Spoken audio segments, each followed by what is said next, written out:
दिया है। यह मेरे लिए क्या कम सबका अवसर है।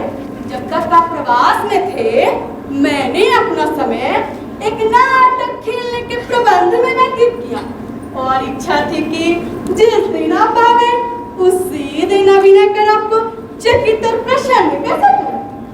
वाह, मैं तो आयोजन देखकर ही चकित रह गया।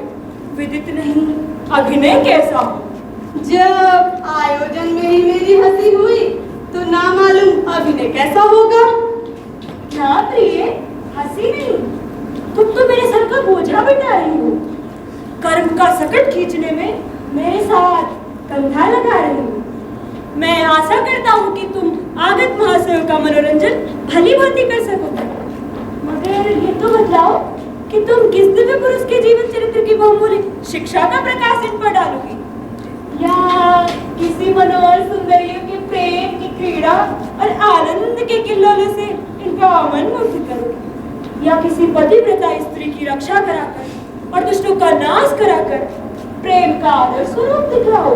महाराज, आपने अपने आनंदी स्वभाव और रूढ़ि के अनुसार ठीक ही सोचा, परंतु समय और स्थिति पलट गई है। राजाओं और प्रसादों का समय अब गया, अब गरीबों और झोपड़ियों के समय आए हैं। धर्म अधर्म हो गया है। धर्म के लिए मरने वालों की संतानें ही सच्चे धार्मिकों को मारने वाली हो गई है।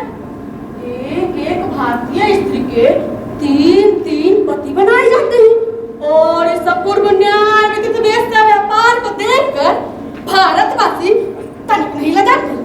महाराज, इसीलिए तो कहती थी ऐसे में हमें पहले दशा सुझानी चाहिए थी, तभी इन पर शिक्षा का प्रभाव पड़ सकता है।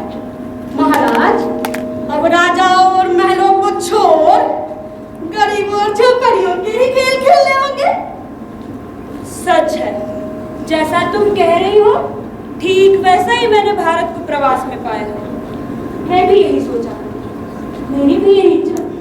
तुम्हारा प्रयत्न जो मेरी कामना का रूप बन गया है, भगवान करे सफल हो। मगर हाँ, संक्षेप में अभिनय का नाम और परिचय तो करा दो। कार्य तो सावधानता पूर्वक देश और परिस्थिति को सोचकर ही लिया गया है ना। क्या सोचना, मुझे कुछ भी नहीं मालूम। देश जो है सो है, धर्म धनुर्धर जो रहा निज स्वतंत्रता पर, उसी देश में घुस रही कुली प्रथा की चाल।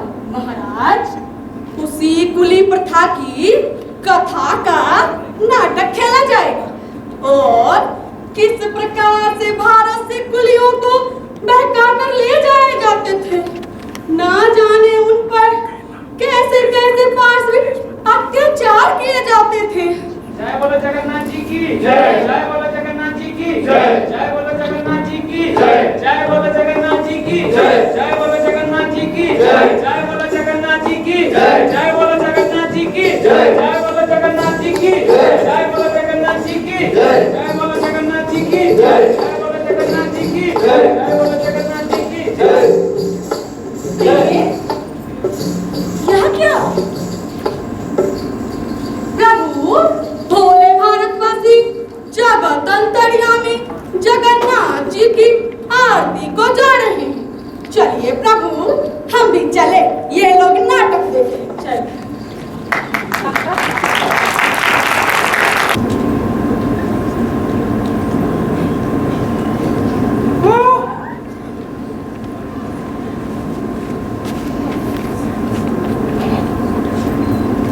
यह जगत परिवर्तनशील है, विचित्र और रहस्यपूर्ण है। आज बैठकर पिछली बातों को सोचो तो बड़ा ही अंतर मालूम होता है। आज प्रातः में उधर गया, लखपति राय बहादुर सेठ बनवारी लाल जी ने मुझसे सादर कहा, आइए बनवारी लाल जी।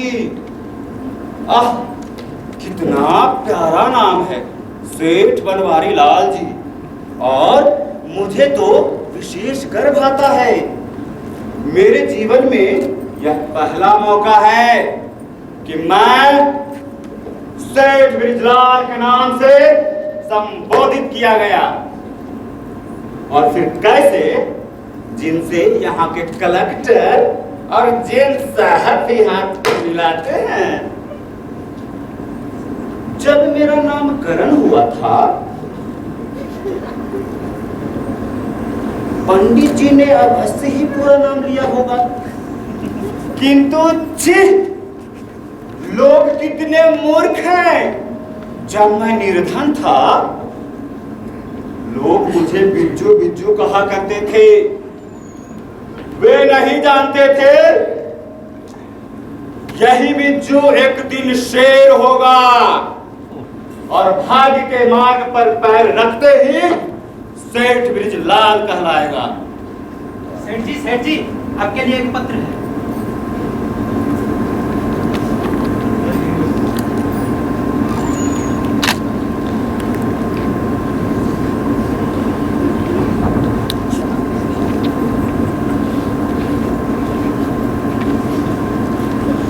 लो, आपत्ति के समान जब संपत्ति आती है, अकेले नहीं आती। यह बात सत्य है। जब ईश्वर देता है, छप्पर फाड़ कर देता है, और फिर देगा क्यों नहीं। मैंने कोई अधर्म तो नहीं किया, इस पर भी लोग मुझे अरकाटी कहते हैं। भौंकने दो उन्हें। जब खुश रहे हमारे डिपो के अफसर, आज फिर किसका डर। आज ही उन्होंने लिखा है 10 गुलियों की आवश्यकता है और प्रत्येक गुली 210 रुपये कमीशन मिलेंगे। फिर तो सेठ बृजलाल और अकड़ कर चलेंगे। ओहो, मेरे बहादुरों, ठीक समय पर आ गए। क्या कुछ है? कुछ, बहुत कुछ है। 10 और चाहिए, 10। बस 10 की तो कोई बड़ी नहीं है बात। अरे भाई, सोच तो लो कोई घात। अजीत सेठ जी, चलते चलते मार लेते हैं हाथ। आप चिंता ना करिए, फांस लिया करते हैं अवसर पे कपट जाल में हम। ठगी करने के लिए बन जाते हैं कोई डॉक्टर और ढूंढ रोगियों को भेजे फिजी अस्पताल में हम। जय बोलो जगन्नाथ जी की जय। जय बोलो जगन्नाथ जी की जय। जय बोलो जगन्नाथ जी की जय। जी, मैंने कहा था ना, समय पर ही सूझ जाते हैं बात। ये भूतनाथ यात्री जगन्नाथ जी का दर्शन करने जा रहे हैं। अब हम भी इनसे जा मिले। आप सेठ जी बनकर आइए। फिजी में प्रकट भगवान गौरांग के विशाल मंदिर में धर्मात्मा कुल्लू की आवश्यकता दिखाइए। जब हम सब फिजी जाने के लिए तैयार होंगे, तो कुछ दूसरे भी हमारे साथ होंगे। अरे हाँ, ये हिंदू लोग धर्म के नाम पे अंधे ही हो जाते हैं। और हाँ, कल रात को ही मैंने धर्मशाला से यात्रियों का बहुत सा माल चुरा लाया। तो इस निर्धन प्रदेश में आपसे सहारा पाकर अवश्य ही कृतज्ञ होंगे। बहुत सही। वे हमसे कृतज्ञ हो और हम उनसे। चलो।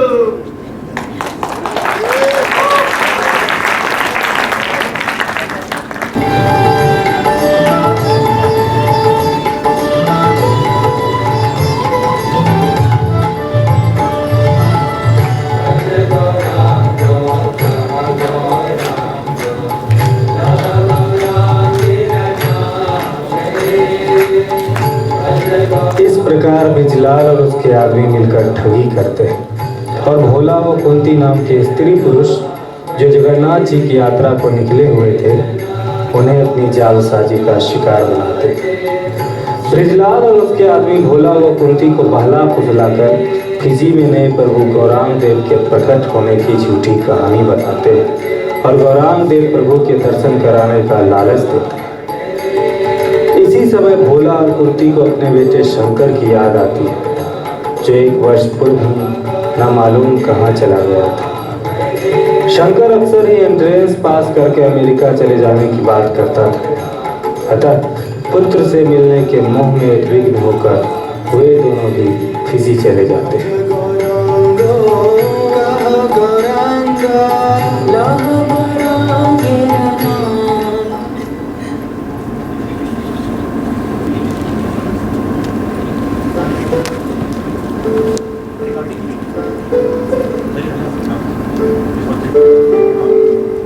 अजी देखिए, आज के अंक में विदेशों में भारतवासियों की स्थिति शीर्षक लेख कितना उत्तम है। सुनाइए। तो सुनिए, दक्षिण अफ्रीका के कैंप कॉलोनी, नेटाल, ट्रांसवाल आदि प्रदेशों में अंग्रेजों के उपनिवेश है। वहाँ गर्मी अधिक पड़ती है। अंग्रेज लोग शीत प्रधान देश होने के कारण उस उष्णता में काम नहीं कर सकते। अतः अपनी आवश्यकता की पूर्ति के लिए अंग्रेजों ने भारत की जनसंख्या पर हाथ फेरा। इसी से प्रतिज्ञाबद्ध कुली प्रथा का अवतार हुआ, जिसने हमें गुलामी के कीच में जा उतारा। ब्रिटिश साम्राज्य में भारतीय स्त्री पुरुष लाखों की संख्या में पहुंच चुके थे, किंतु वहां उन्हें पाले हुए पशुओं से अधिक स्वाधीनता नहीं मिली। भाई बात तो सच है, जो अपने घर में ठुकराया जावे उसका बाहर कौन मान करेगा। भारतवासियों को अंग्रेजी उपनिवेशों में ही नहीं, किंतु ब्रिटिश उपनिवेशों में भी कुली बनाकर रखा जाता है। सन 1915 के दिसंबर में डच गयाना में 4669 भारतीय कुली थे, पर वहां पर भी अत्याचारों से नहीं बचे। हमारे देश भारत में भी उनकी दशा सोचनीय है। कहीं नीली कोठी वाले दोहरा लगान वसूल करते हैं, तो कहीं चाय बगान वाले नादिरशाही बजाते हैं, तो कहीं बेगार वाले औरंगजेबी झाड़ते हैं, और बात बात में ठोकरे पड़ती हैं। और यह सब दुख रखवार हमें मुंह से सहने पड़ते हैं। सुनो भाई, इस कुली प्रथा को रोकने का क्या कोई उपाय नहीं? उपाय? अरे उपाय क्यों नहीं? उपाय तो लाखों हैं, और यहाँ मूर्खता की पट्टी हमारी आंखों पर बंधी है। बैठे बैठे कागजों पर लोगों को घिसना और यह चाहना कि केवल एक इससे हमारे दुख दर्द दूर हो जावे, यह हमारी कुछ आदत सी हो गई है। भाई बात सच है कि आज दिन पर दिन बड़ी बड़ी सभाएं हो रही है, और उसका लाभ क्या? मेरा मानना है कि एक अकर्मण्य ज्ञानी से कर्मण्य मूर्ख कहीं अधिक अच्छा, और वह भी कोई महात्मा गांधी जैसा सच्चा कर्तव्यपरायण और कर्मयोगी आवे तो बात कुछ बने। भाई तुम ठीक कहते हो, किंतु जो मोल का काटा या कुली प्रथा थी वो अभी भी जैसे की तैसी है। भाई कुली प्रथा के लिए उपाय हो रहा है। उपनिवेशों में कुलियों की दशा की जांच करने के लिए गवर्नमेंट से कमीशन बैठाने की योजना की जा रही है। देखिए क्या होता है। मेरा तो दृढ़ विश्वास है कि गवर्नमेंट हमारी प्रार्थना सुनेगी, और हाँ जरूर सुनेगी।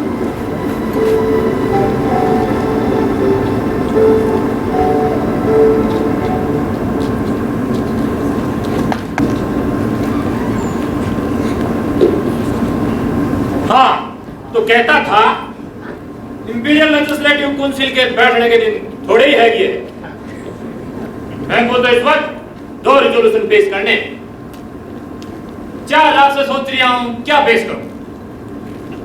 अब जाके समझ में आया है, बाप रे बाप, काउंसिल का काम बड़ा ही कठिन है। मैं तो वहां पतलून पहन के जाता हूं, फिर भी सुसरी धोती को पैर पैर संभालना पड़ता है। बड़े साहिब लोग कैसे हंसते हैं, वैसे मुंह बड़ा कर हंसने में मुझसे बढ़कर कोई भी नहीं है। अपने राजा साहिब भी नहीं और नवाब साहिब भी नहीं। बाप रे बाप, काउंसिल का मेंबर बनना बड़ा ही कठिन काम है। हमारा तो बाप भी नहीं बन सकिया।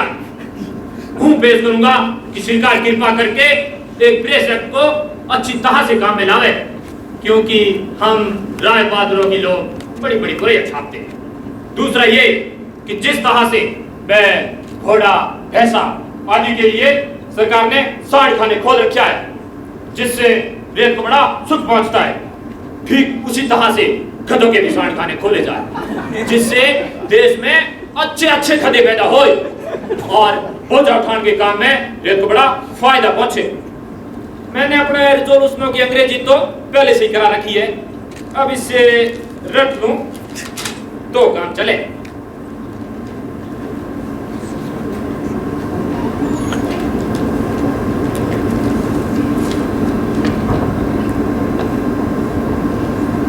Will the attention pay government to? Will the government pay attention? चाचा जी, लाट साहब ने आपके नाम का पत्र भेजा। जय श्री गणेश, कुछ अच्छी खबर सुनाइयो।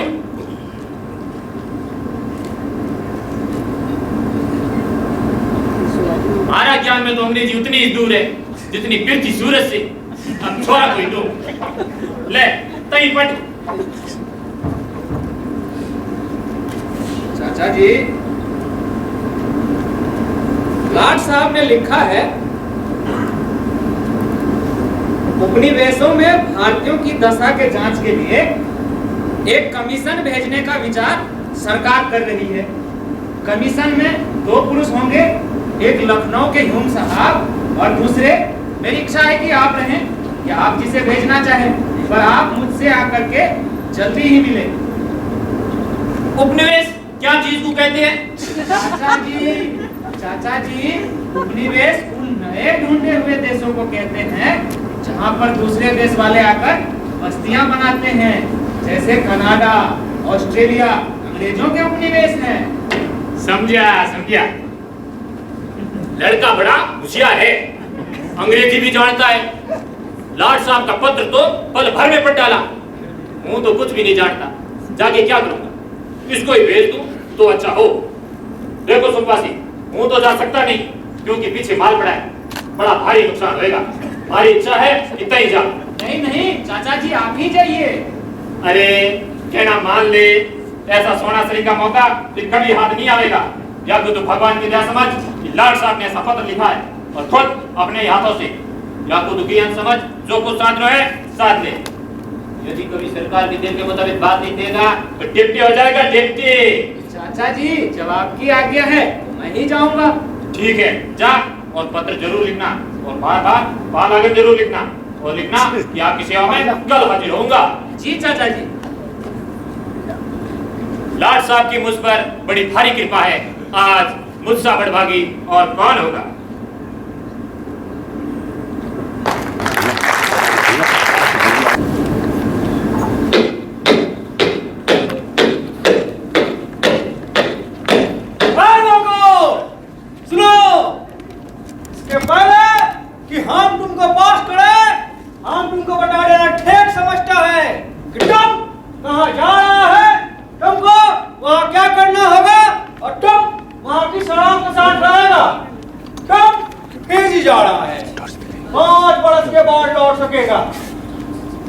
तुमको वहाँ कोठी में काम करना होगा, लेकिन हिंदुस्तान के मजदूरों की माफिक नहीं। तुमको वहाँ बाड़े आना रोज मिलेगा, बाड़े आना।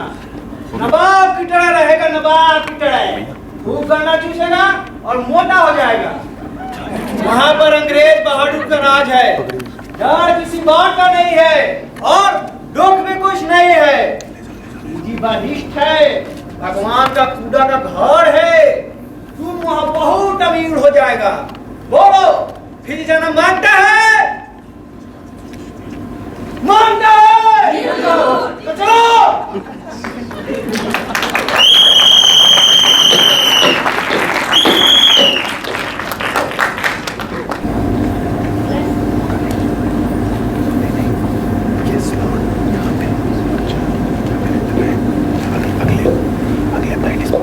क्षमा करें हुजूर। आइए राय साहब, आपको बड़ा कष्ट हुआ, आइए बैठिए कुर्सी पर। टॉमी खुश? हुजूर उसको बैठने दो, मैं यहीं खड़ा रहूंगा। हाँ तो सेठ जी, आपको इसलिए कष्ट दिया गया था कि आप उपनिवेशों के बारे में कुछ सलाह दें। आपका क्या विचार है, आप स्वयं जाना चाहते हैं? हुजूर हूँ तो जा सकूं नहीं, हमारा नेपू सुखपासी कोई भेज दे। जैसी आपकी इच्छा, लेकिन वे लोग क्या काम करेंगे यह तो आपने उन्हें समझा दिया होगा ना? हुजूर सब समझाया है, वह तो गौ है गौ, जैसा आप कहोगे करेगा। ऐसा लिख देगा कि हिंदू लोग बड़े आराम में है, और ऐसा भी लिखेगा कि अंग्रेज लोग उन्हें बड़ा आराम देते हैं। आपसे मैं बहुत खुश हूँ सेठ जी। जैसे बादशाह अकबर के दरबार में बिरबल, मानसिंह आदि थे, वैसे आप लोग हमारे काउंसिल की शोभा बढ़ाते हैं और सच्ची सच्ची बातें कहा करते हैं। हुजूर, आप तुम्हारा माई बाप है। आपके कुत्ते होने का सुभाग हमें हाथ लगा है। कुत्ते का काम से मालिक की सीख करे और उनके माल की रक्षा करे। नहीं सेठ जी, आप सरकार के सच्चे दोस्त हैं, खैर ख्वाह हैं, और हमारा विचार है कि आपको CIE की उपाधि दी जाए। लेकिन ये फैसला तो कमीशन की रिपोर्ट को देखकर ही होगा। हुजूर, आप तुम्हारा माई बाप है, आपकी बुराई हम नहीं कर सकते। अच्छा, तो राय साहब आपके भतीजे साहब कहीं नौकर हैं क्या? हुजूर, अभी तो कहीं नहीं है। अच्छा, कोई बात नहीं, हम उन्हें डिप्टी कलेक्टर बनवा देंगे। हुजूर, आप जैसे माई बाप होते हुए भी पता नहीं क्यों लोग अंग्रेजों को गालियां देते हैं। हमारे वहाँ का सत्येंद्र भूषण तो अंग्रेजों को रोज गालियां देता है, और कोतलाबाद के राजा साहब और उल्कापुर के नवाब साहब ने तो अफ्रीका के वास्ते चंदा दिया था छुपकर। आप सचमुच में हमारे दोस्त हैं सेठ जी। हम इन लोगों को देखेंगे। आप हमारे लिए ऐसी ऐसी खबर लाया कीजिए, आपको CIE की उपाधि अवश्य मिलेगी। अच्छा, तो मैं चलता हूँ। हुजूर, मुझको तो कुछ नहीं चाहिए, आप सदा खुश रहे, यही हमारी इच्छा है। जीवो जी सरकार, तुम पे बली जाऊं सो बार। जीवो जी सरकार, तुम पे बली जाऊं सो बार। आपकी कृपा से बड़ो राय बहादुर, आपकी कृपा से।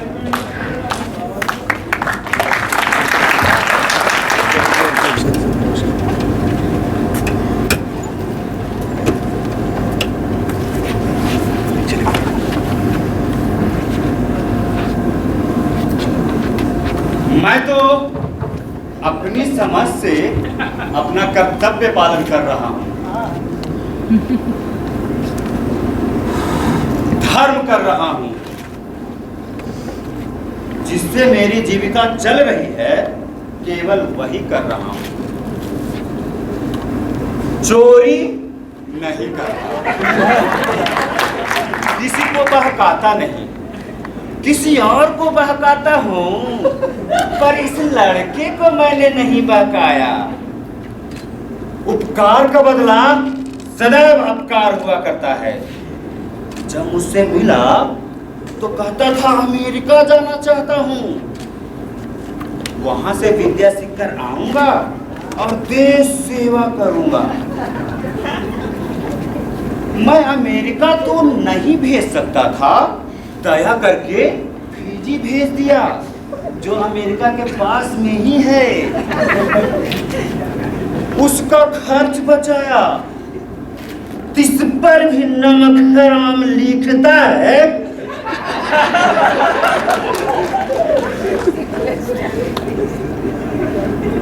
तुमने मुझे जो धोखा दिया,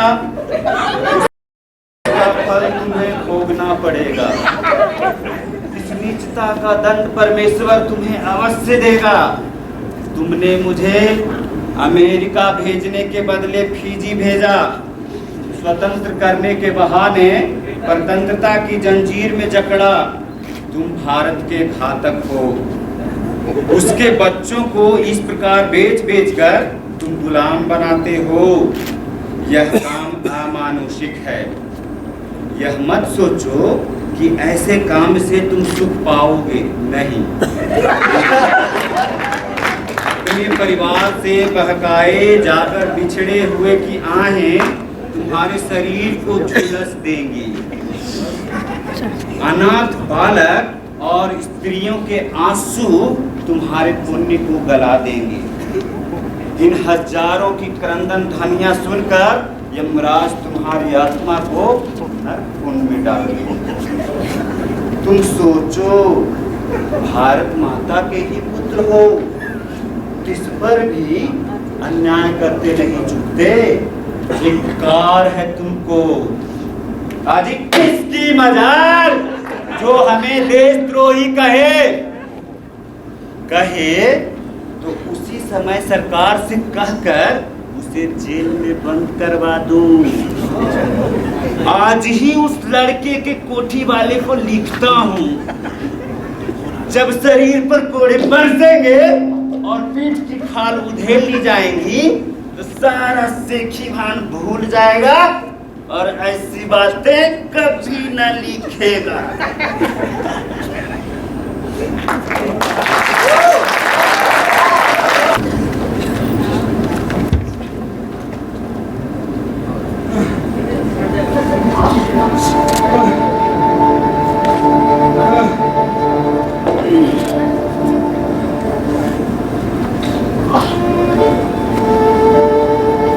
एक वर्ष हो चुका मुझको फिजी में रहते,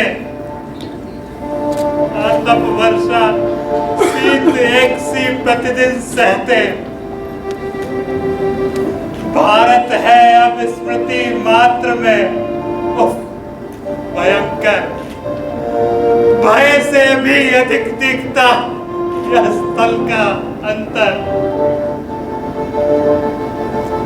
छिपा हुआ है सिंधु पाट से दिव्य किनारा, दूर दूर है प्यारा भारत वर्ष हमारा।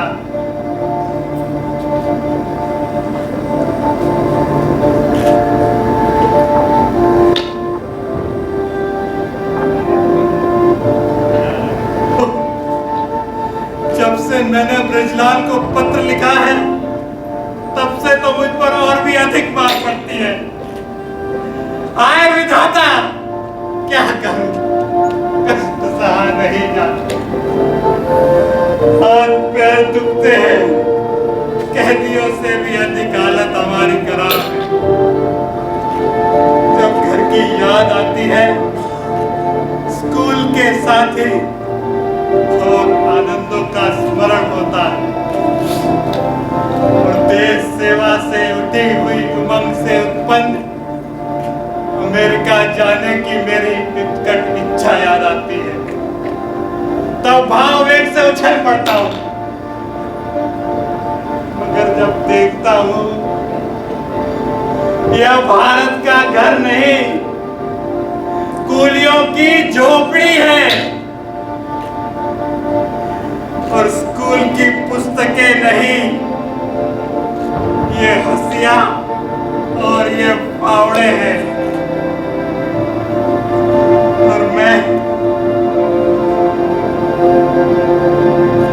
और मैं स्वयं स्वतंत्र शंकर नहीं बल्कि कुली शंकर हूँ। अब अत्यंत दुख होता है, कष्ट सहते सहते व्याकुल हो गया।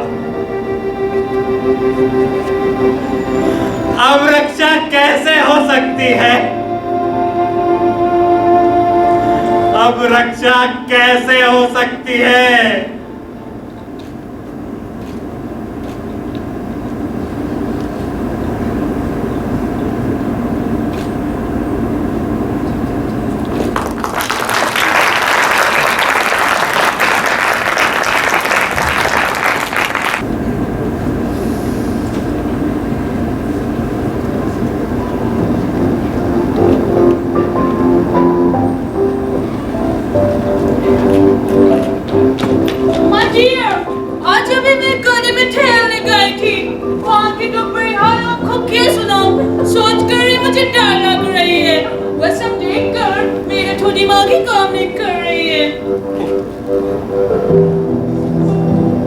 आपने ऐसा क्या देख लिया जिससे आप अभी तक डर से भाग रही है? डियर, मुझे पकड़े लो, कहीं गिर ना पड़ूं। आज अभी मैं गार्डन तक गई थी, वहाँ पर बहुत सारे फूल किए हुए थे, बट आई गॉट सरप्राइज कि वहाँ सुगंध का नाम तक नहीं था। कुछ देर बाद मैं समझी कि वहीं पर 4 काले इंडियंस काम कर रही थी। मैं बहुत डरी, लेकिन मैं समझ गई कि उनके ही मेरे शरीरों की बदबू ने फूलों की सुगंध मार दी होगी। अब प्लीज अब से उन काले इंडियंस को आज्ञा दे दीजिए कि जब मैं एक सांप गाड़ी में चढ़ने वाली हूँ तब वे सब बाहर चले जाया करे। Oh dear, एक खड़ा आदमी तो इतना आवाज था कि मैं कुछ कह नहीं सकती। लाइए मिरर तो देखो, कहीं मेरे चेहरे पर जाई तो नहीं जम गई।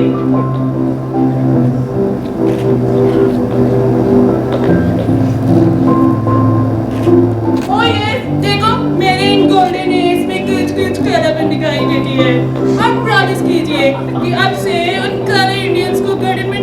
मिलेगी। I'm sorry, darling. सिंबल को बिल्कुल भी कॉमन सेंस नहीं है, बिल्कुल जंगली है, जंगली। आज आपको कष्ट हुआ, क्षमा कीजिए, but I promise कल से सारे अरेंजमेंट्स कर दिए जाएंगे। हाँ जी यार, जिप्सी को देखो, एक खाली नहीं छोड़ दिया, बेचारा कितना उदास दिखती है, इसे निभाना होगा। मैं भी उन काले इंडियंस को देखकर कोई काली ना हो जाऊं, अपना ड्रेस चेंज करके अभी आती हूँ। डियर, इधर तो आओ। कहिए, आप क्या कहते हैं?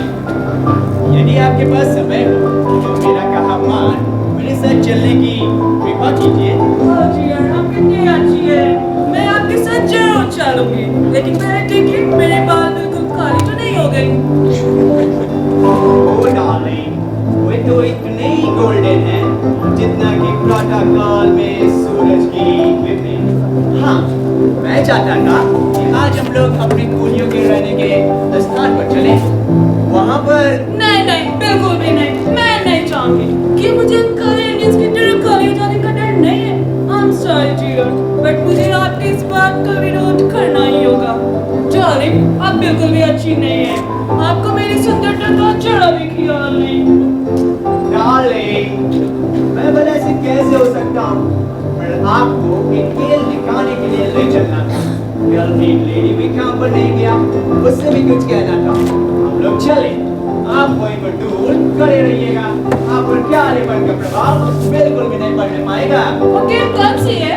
अपने एक बूढ़े और रोगी कूली को जो कि कुछ भी काम नहीं कर सकता, उसमें कल ही का पकड़ा गया एक बड़ा रेत जोड़ा जाएगा और दोनों में जो दांव पेच होगा उसी को दिखाने के लिए ले चलना था। Oh dear, आप कितने अच्छे हैं, मैं आपसे बहुत खुश हूँ। मुझे खुश रहना आप अच्छी तरह से जानते हैं, पर इस खेल के होने में मुझे डाउट है।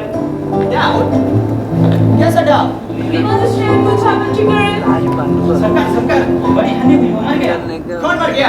सरकार वो एक ही वर्ष का था, बिल्कुल नया जन्म था साहब, मर गया। कौन मर गया? साहब आपका गोली वो एक ही वर्ष का था, मर गया, बड़ा नुकसान हुआ। क्या नाम है उसका? भोला, भोला हुजूर। बोला? वो कैसे मर गया? क्या रीछ ने मार डाला? नहीं हुजूर, रीछ ने नहीं मारा, वो मार से मरा। इंस्पेक्टर साहब ने 10 कोड़े लगाए, वो बाजी काम पर ना जाकर वहीं लेट गया। इंस्पेक्टर ने ऐसे गुस्सा मारा कि वो वहीं मर गया। वो बिल्कुल काम पर नहीं जाता था, छत से गन्ना उखाड़ कर खाता था। आउट। Oh dear, मैं चाहती हूँ कि मैं वहाँ होती, ये तमाशा देखने की खुशी मुझे मिलती। हाँ, ये कोई बहुत पाची होती है, कोई काम धाम नहीं करती, हमारा रुपया ऐसे ही जाती है। जी हाँ, वो कौन सी लेडीज जो कल से काम पर नहीं गई, उसे काम पर जरूर भेजिए, नहीं तो हमारा बहुत नुकसान होगी। चलिए, हम रीच वाला गेम तो देखा है। वो डाल रही, अमरीश का खेल कैसा? यही बोला ही तो था, जो उसके सामने छोड़ा जाने वाला था, पर तो मर गया। अब फिर ताकि देखेंगे, क्योंकि अमित्या देख गरमान भी तो नहीं। ओके, दैट्स राइट, बट बोला कि वाइफ को काम पर जरूर भेजिए, देखिए वो काम पर कैसे नहीं जाती है। ओके, चलिए हम चलते हैं। चलिए हम चलते हैं।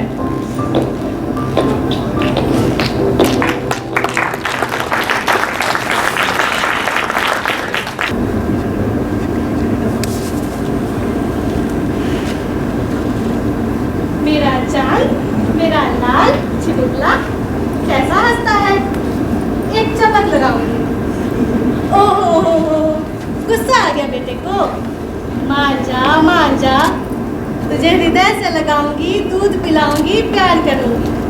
अभी तेरे पिता आते होंगे, बेटे को गोद में लेंगे, चूमेंगे। मेरा बच्चा बड़ा सयाना है, सोता है। हाँ तो बेटा सोएगा? चल तुझे सुला दूं, सो जा। सो जा, मैं तुझे सुनाऊंगी और लोरी गाऊंगी। कुंती, क्या हुआ? सर्वनाश हो गया। सर्वनाश कैसा? इंस्पेक्टर ने मेरे पति को मार डाला।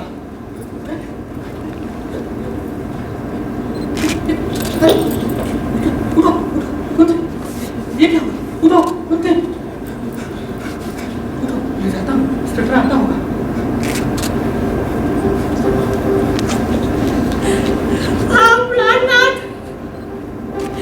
मुझे अकेली को इस जगह छोड़ तुम कहाँ गए?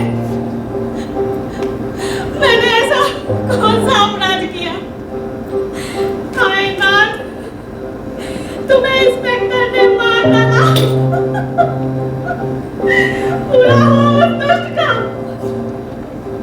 कि आंखें फिर नहीं है, खोपड़ी फटने को है, हृदय भीतर धड़कता है, प्राण ये चलने को है। अरे ये तू क्या बकती है? पहले ये बता कि कल तू क्या पर क्यों नहीं गई? जाऊंगी, अवश्य जाऊंगी। यदि आप भेज सके तो भेज दीजिए, मैं आऊंगी। वही भेजिए जहाँ गए हैं प्राण के स्वामी डाल के टुकड़े से। बस आने बनाना बंद कर। ये बता कि कल तू काम पर क्यों नहीं गई? हुजूर, परसों ही मुझे मालूम हुआ था। आप ही सोचिए, मैं अपना सतीव पीड़ा से दुखी किस प्रकार काम पर जा सकती थी। मैं तो वैसे ही मर रही थी। बालक क्यों था? किसकी आज्ञा से बालक पैदा करने के लिए घर पर बैठी रही? हुजूर, आज्ञा कैसी? मुझे तो अत्यंत कष्ट था। फिर मैं छुट्टी मांगने आपके पास किस प्रकार जा सकती थी? किस प्रकार आ सकती थी? रुपये के लालच में हिंदुस्तान से फिजी तक तो आ गई, अब यहाँ तक रानी हो गई। कहती है किस प्रकार आ सकती थी? हुजूर, एक तो मैं अपने ही कष्ट से इतनी दुर्बल हो चुकी हूँ कि चल भी नहीं सकती। इस पर मेरे पति की मृत्यु हो गई, मेरा तो भाग्य फूट गया। हुजूर, दया कर मुझे क्षमा कीजिए। निर्बल क्या? तू हट्टी खट्टी दिख पड़ती है, और रही बात बोला के मरना, तो उससे तेरा कुछ भी नहीं बिगड़ा। कायदे से वो तेरा पति था ही नहीं। हाँ विधाता, तू बड़ा क्रूर है। ऐसी ऐसी बातें सुनने के लिए मुझे जीती क्यों रखा? हुजूर, मेरे दुख में दुख और ना बढ़ाइए। तुम इंडियंस खाली बहाना बनाता है। मैं भी देखता है काम पर कैसे नहीं चलती।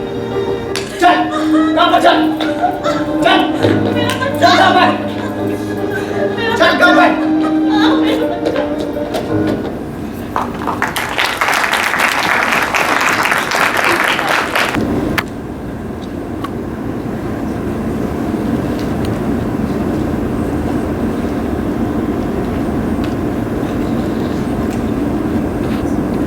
भाई, कमीशन का काम बड़ी टेढ़ी की है। आज मैंने जाना कि न्याय कितना कठिन है। सरकार मुझसे कहती है कि तुम झूठी रिपोर्ट लिखो, किंतु इसलिए कि मैं भारत पर जाकर कम से कम राजा साहब या डिप्टी गवर्नर ही बन जाऊंगा। इस झूठ में मेरा कोई दोष भी तो नहीं, क्योंकि सच्ची बातों का पता चलना ही कठिन है। कुलियों की गवाही उनके मालिकों के सामने ली जाती है। ऐसी दशा में वे सच्ची बातें किस तरह कह सकते हैं? राम राम महाराज, आपसे एक प्रार्थना है, यदि आज्ञा हो तो कहूं।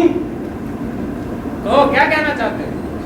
महाराज, मेरे मुंह से बहते हुए स्कूल और इन टूटे हुए दांतों को मत भूलना।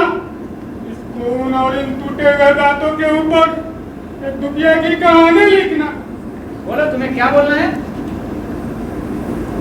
महाराज, जब से आपके आने की खबर इन कोठी वालों ने, इन इंस्पेक्टरों ने सुनी है, तब से सब कुलियों को धमका रखा है कि जो कोई हमारी विरुद्ध बात कहेगा उसे गिरमिट खत्म होने तक हमारे ही साथ रहना होगा।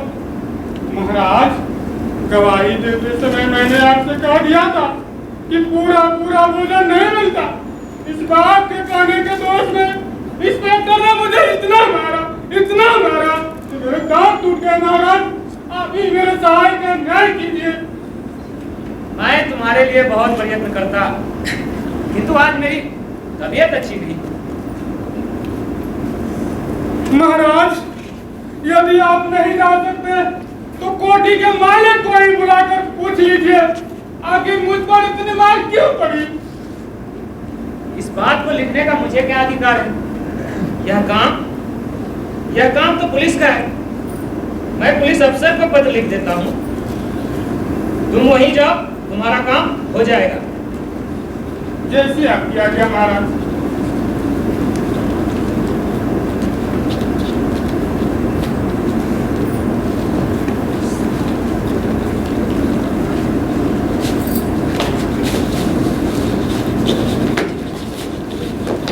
क्यों बदमाश, तू इस निर्बल स्त्री को मारने में अपनी बड़ाई समझता है? क्या है तुझको? चुप रहो, हमारी जमीन पे खड़ा होकर हम इसको बर्बाद कर रहे हैं। संभल कर बोलना, यह खून किसी कूली का नहीं जो तेरे इस अत्याचार को देखकर शांत रहे और तेरी गालियों का सहन कर ले। इसके हाथ कसकर थाने में चलो।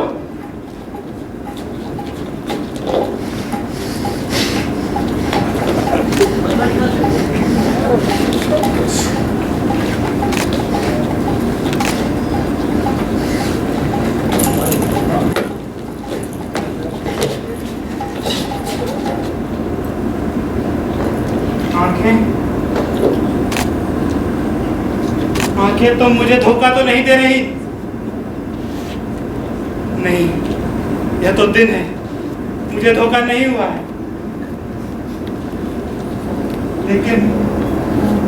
लेकिन मैं क्या देख रहा हूँ? देख रहा हूँ अपनी माता को, जिसको कई वर्ष पहले मैंने भारतवर्ष में छोड़ा था।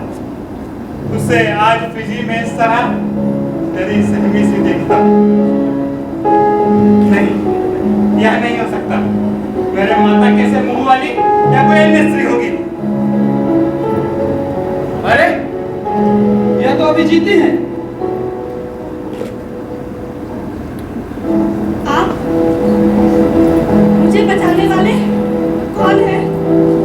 क्या आप सदियों की रक्षा करने वाले दूत हैं? इंस्पेक्टर कहाँ गया? हाँ दुष्ट। इसका शब्द तो मेरी माता का सा है। हे भगवान, क्या माया है, कुछ समझ नहीं आता। देवी, हम देवदूत नहीं, केवल मनुष्य हैं। घर जा रहे थे, चीख सुनकर इधर दौड़े आए। उस इंस्पेक्टर को हमने पुलिस में भेज दिया। अब कोई भय नहीं। देवी, होश में आओ, उठ गए, तुम्हारे सब दुख दूर होंगे। आप कौन है? आपका नाम? ये मेरे मित्र हैं, ये हिंदुस्तानी हैं, इनका नाम शंकर है। मेरे पुत्र का रूप रंग बिल्कुल इनसे मिलता है। उसका नाम भी शंकर ही है। वह अमेरिका जाने के लिए घर से भाग गया था, तब से उसका कुछ पता नहीं। हाँ बेटा शंकर। माँ मैं वही शंकर। आश्चर्य, आश्चर्य। बेटा तू यहाँ कहाँ? मेरे नाम मैं उठ नहीं सकती, मेरे पास बैठ। माँ, मैंने अमेरिका जाने की इच्छा से घर छोड़ा तो बस तक इधर उधर भटकता रहा। आर काटियों ने धोखा देकर मुझे माँ यहाँ भेज दिया। अब इन महाशय ने रुपए भरकर मुझे गिरमिट से छुड़ाया है। पर माँ, तुम यहाँ कैसे आई? बेटा तुम जब से गए तब से हमारे सुख भी गए। हम दोनों ने तुम्हें ढूंढने के लिए सारा देश छान डाला, पर कहीं पता न चला। कल ही इस इंस्पेक्टर ने तेरे पिता को मार डाला और हाय मुझे विधवा कर दिया। पिताजी, चल बस। हाँ सावधान हो, इसका बदला अवश्य लिया जाएगा। बेटा मैं मर रही हूँ, पैसा ही मुझे बालक हुआ था। मैं काम पर नहीं जा सकी, मालिक ने आकर मुझे मारा और पल से काम पर भेजा। इंस्पेक्टर ने मेरा भाग्य करना चाहा। मैं जान लेकर भागी, यहाँ तक आ सकी कि उसने मुझे पकड़ लिया और चुरी मारी। बेटा अब मैं मर रही हूँ। मेरे बच्चे की खबर रखना।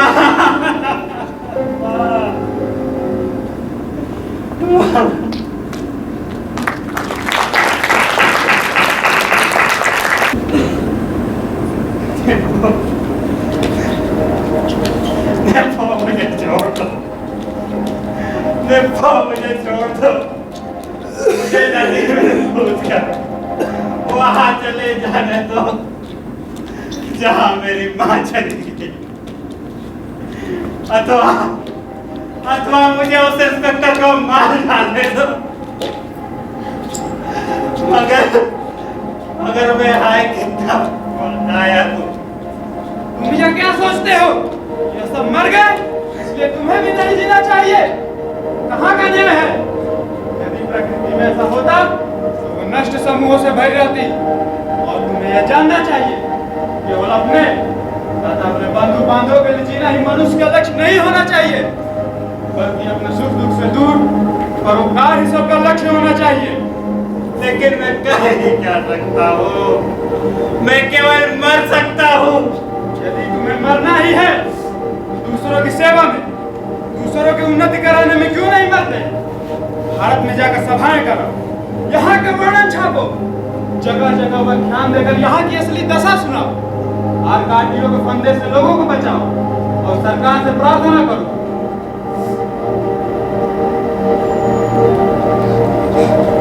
भाइयों मुझे बचाओ। तुम कौन? क्या हुआ? भाई मैं इस हिंदुस्तानी कोठी का एक कुली हूँ, इंस्पेक्टर का अत्याचार नहीं सह सका, इसलिए मैंने उसे मार डाला। शाबाश शाबाश भाई, तुमने बहुत अच्छा किया। मैं आपको अच्छी तरह जानता हूँ, आपने कई हिंदुस्तानियों को कृपा करके बचाया। मेरी भी सहायता कीजिए, रक्षा कीजिए। तुम्हारे गिरमिट का विवाह कितने दिन है? सो तो नहीं जानता, पर 1910 की 20 अप्रैल को आया, इतना मालूम। 5 वर्ष का गिरमिट था, 5 वर्ष का।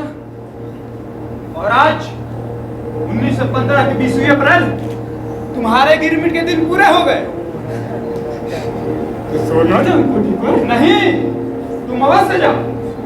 उससे पहले कि इंस्पेक्टर की मृत्यु का समाचार फैले, तुम अपना हिसाब करके मेरे पास आ जाओ, फिर सब देख लिया जाएगा। कोठी वाले साहब मुझसे दूसरा गिरमिट लिखने को कहते हैं, नहीं तो आरोप लगा देना चाहते हैं कि मैं नहीं भोला को मारा। मुझे मालूम हुआ है, भोला को मारने के बारे में पुलिस को टेमू कर सकते, तुम्हारा कुछ नहीं बिगड़ेगा। तुम कुछ रुपए देकर अपने कोठी वाले साहब से गिरमिट की चिट्ठी वापस लेके आओ। जैसे आती आ गया।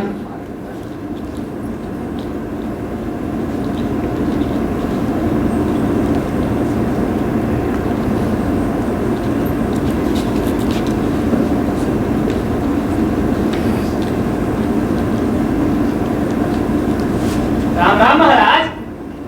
कहिए साहब, अब आपका सब काम हो गया है ना? जी हुजूर, सब हो गया। और मेरा काम ही क्या था, मैं तो यहाँ बस नाम मात्र को आया। आपके राज में कहीं अन्याय हो सकता है। राम राम, आप तो स्वयं धर्मराज के अवतार हैं।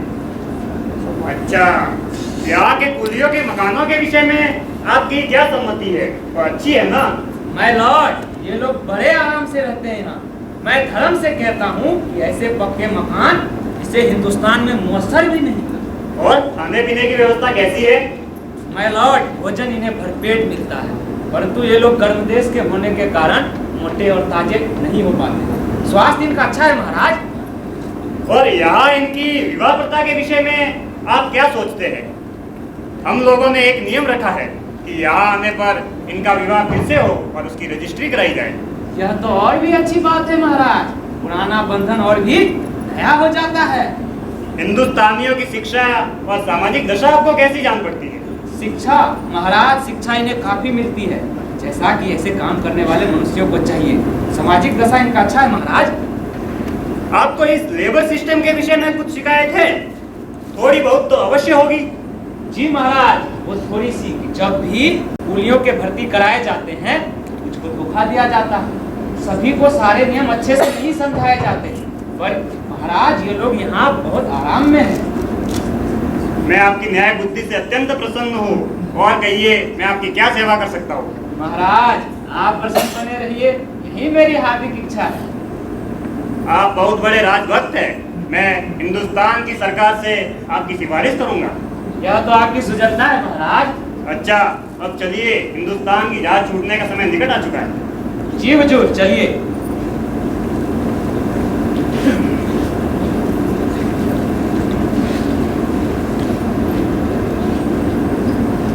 सुना है यहाँ की कुलियों की दशा जांच करने के लिए भारतवर्ष से कमीशन आया है। उसमें एक भारतवासी भी हैं, किसी राय बहादुर सेठ के भतीजे हैं। जांच का कार्य पूरा करके आज इसी जहाज से भारतवर्ष को लौटा। तुम भी इसी जहाज से जा रहे हो। बहुत ही अच्छा मौका है मार्ग में उनसे मिलना और उनके विचार भी जानना। मगर मेरे विचार से उनसे किसी प्रकार की अच्छी बात की आशा करना हवा में फूल बांधने जैसा है। भारतवर्ष में राय बहादुरी रुपयों के जगहों पर धोखी होती है। वहाँ के कई माननीय अपने ही देशवासियों को फंसाकर माननीय बन बैठे हैं। चलो जाने दो। वैसे भी राष्ट्र की सच्ची शक्ति वहाँ की साधारण जनता ही हुआ करती है। अतएव तुम अपने सिद्धांतों पर अटल रहकर सर्वसाधारण से मिलकर प्रयत्न करो, उन्हीं को उन्नत करो, देश को अपना कुटुंब समझो और उसी की सेवा में रत रहो। अवश्य निभाऊंगा प्रतिज्ञा में यह अपने प्राण के पण से। करूंगा देश सेवा में, मरूंगा देश सेवा में। उठेंगी देश सेवा की उमंगे, देह से मन से निभाऊंगा प्रतिज्ञा में यह अपने प्राण के पण से। मरण उपरांत यदि जन्मूं तो जन्मूंगा यहीं आकर, कि जिससे देश सेवा हो नए तन से नए मन से।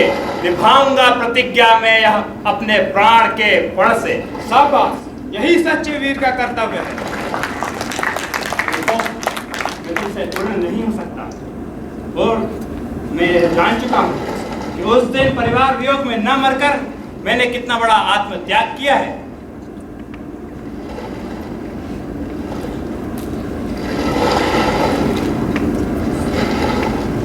सलाम अलैकुम निप्पो भाई। शाबाश, आज बड़ा आनंद में दिखते हो। नाव से आए? मैं आपको आनंद में दिखता हूँ, परंतु मुझे तो सारा जग आनंद में दिखता है। मैं क्यों आनंद में हूँ? इन आनंदी तरंगों से पूछो, इन गुलाबों से पूछो, इन हवाओं से पूछो। अच्छी बात, मैं तुम्हें सदा ऐसे ही आनंदित देखना चाहता हूँ। तुम अपने गिरविट का हिसाब पूरा कर रहे हैं और अब भारतवर्ष को जा रहे हैं। अब तुम्हारा कुछ नहीं बिगड़ सकता। यह सब तो आप ही के दया से हुआ है। खुदा आपको सदा आनंद में रखे। अच्छा, अब जहाज छूटने में कितनी देर है? बस थोड़ी ही देर है। तो शंकर, नाव पर चढ़ो और जहाज पर जाओ। अच्छा, तो मित्र मैं चलता हूँ। भूल न जाना अपने इस मित्र को। आओ भाई, मिल ले। मैं तो तुम्हें कभी नहीं भूलूंगा और तुम चाहे मुझे भूल जाओ, पर यहाँ के कष्टों और भारत के कर्तव्यों को कभी मत भूलना। बस मेरी अंतिम इच्छा और ईश्वर से यही प्रार्थना है।